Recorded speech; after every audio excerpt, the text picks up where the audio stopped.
My name is Boris Navarro, and today I'll be presenting on symmetric versus asymmetric encryption as part of my IoT security class at FIU with Professor Dr. Allen.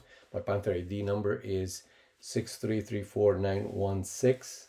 Encryption plays a crucial role in securing communication, and we'll explore two primary encryption methods, symmetric and asymmetric encryption. Encryption is the process of converting readable data called plaintext into an unreadable format called ciphertext to prevent unauthorized access. Encryption ensures confidentiality, integrity, and authenticity of information. There are two primary encryption methods: symmetric encryption, which uses a single key for both encryption and decryption, and asymmetric encryption, which uses a pair of keys. Throughout this presentation, we'll explore both methods, their strengths and weaknesses, and their real-world applications. Symmetric encryption is one of the oldest and most widely used encryption techniques. It uses a single key to both encrypt and decrypt data, making it fast and efficient for large-scale encryption. However, the major challenge is key distribution, since both the sender and the receiver must have the same key. Securely sharing the key can be difficult. Now, some common symmetric encryption algorithms include AES, which stands for Advanced Encryption Standard, used for modern data protection; DES, Data Encryption Standard, older but now considered weak due to short key length; and 3DES, or triple DES, which is an enhanced of DES but still slower than AES. How does symmetric encryption work? Well, let's break it down. Imagine Pam wants to send Rick a message securely. She uses a shared secret key to encrypt the message, turning plain text into encrypt the message. She uses a shared secret key to encrypt the message, turning plain text into ciphertext. Rick, who has the same secret key, decrypts it back into plain text, as you can see in the picture. This process is fast and efficient, but what happens if someone intercepts a key? The entire system is compromised. That's the primary risk of symmetric encryption.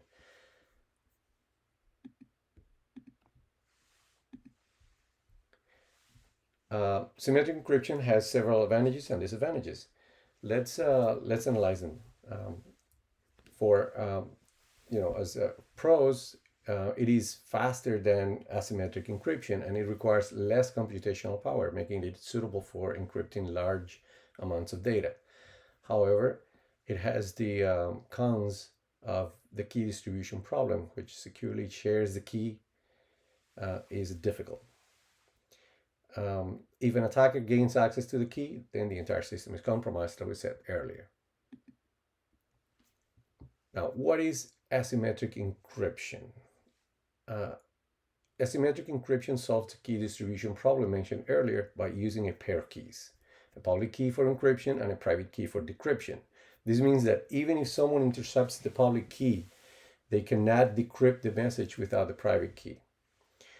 Two important asymmetric algorithms are RSA, which is Revis-Schirmer-Edelman, one of the most widely used public key encryption methods, where security is based on the difficulty of factoring large prime numbers, and it is technically or basically used in SSL and TLS, secure email and digital signatures. Another algorithm is Diffie-Hellman key exchange, which is a method to securely share a secret key over an insecure channel.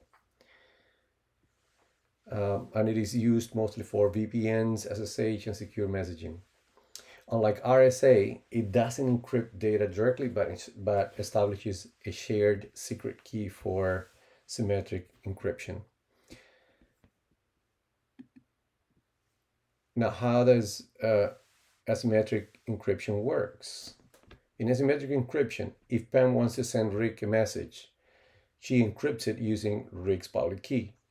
Only Rick, who has the corresponding private key, can decrypt it. This ensures confidentiality, even if the message is intercepted. The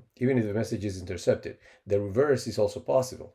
Rick can encrypt something using his private key, and if Pam can decrypt it with public key, she knows it was truly sent by Rick. This is how this digital signature work. Now, what are some pros and cons? Okay, so here are the trade-offs. For this asymmetric encryption, there are no key distribution problem. We solve that problem for once. So the public key can be shared openly, and it's not going to be a threat.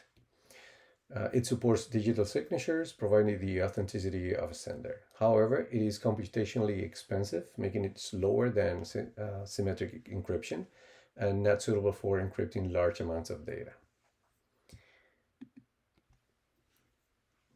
Now, here we have a table comparing both methods. In terms of keys used, as we said before, symmetric encryption has only one key, which works the same for encryption and decryption, whereas asymmetric encryption uses two keys, the public and private keys. In terms of speed, symmetric is faster, given the fact that asymmetric encryption has more computational power and requires more time.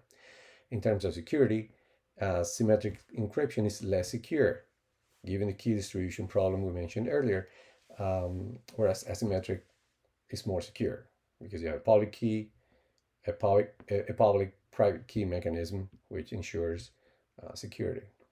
Some of the uses for symmetric encryption, for example, is bot data encryption, file encryption, etc. Whereas for asymmetric, we have secure communication, digital signatures, etc. Now, the best encryption systems use a hybrid approach. For example, in SSL TSL, which is used for secure web browsing, asymmetric encryption, RSA or Diffie-Hellman, is used to exchange a secret symmetric key. And then symmetric encryption, AES, encrypts the actual data. This provides the security of asymmetric encryption and the speed of symmetric encryption.